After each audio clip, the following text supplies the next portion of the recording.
Let's begin this lesson by opening up this image right here, DSC3996, whether you're in Bridge or not. Double-click and open that bad boy in ACR.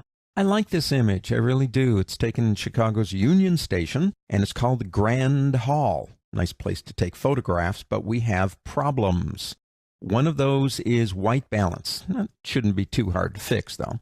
The other problems are, we have an area that's hot here, and I want to kind of tone that down a little bit. And I would like to maybe lighten up the rest of these areas. I think that would be good. I want to equalize the image as much as possible. Now, the first thing we need to do, in my opinion, is make a snapshot. So we can always come back and see the original. So let's come over here. New snapshot. Original. Click OK. Now, let's go back to our basics.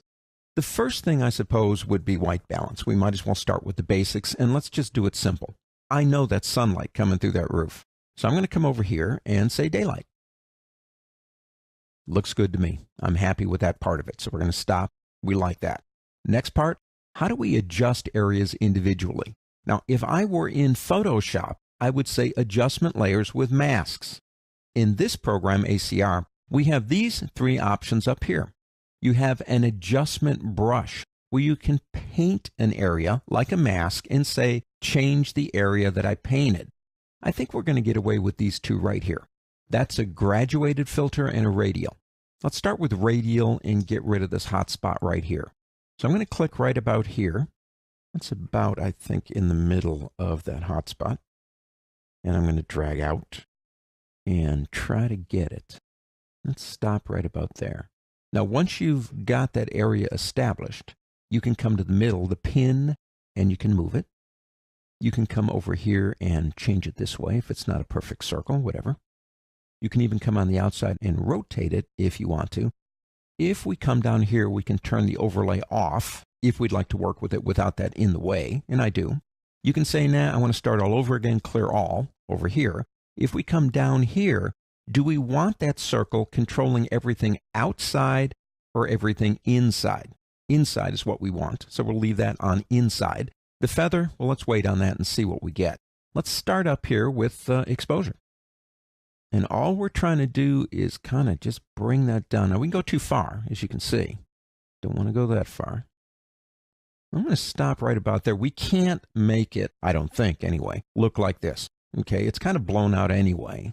But we can always see the before and the after, and that actually is better. We'll leave it there for now. Let's go ahead and get the sides. This area in here and this area over here with this one, the graduated filter.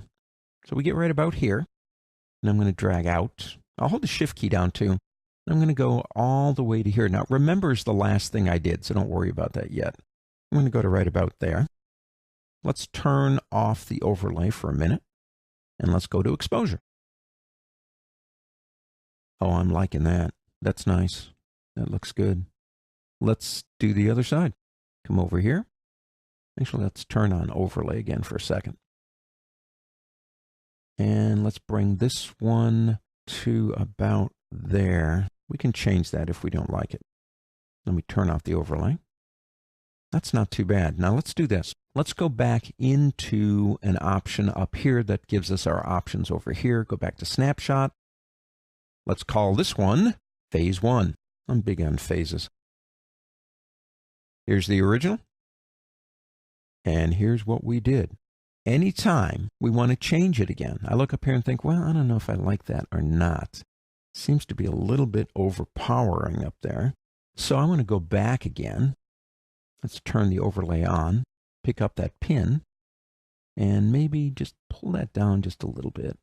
Not much, though. Just a little bit, maybe like that. Turn that off. Come back over here. Pick up a tool that gives us our snapshots. And there's the original, and there's phase 1 again. That's not too bad. If you like it, you want to keep it, click Done. And there you go. Creating adjustment areas in an image, you have 3 tools for that. Don't forget you have them. They are very powerful, and they are non-destructive.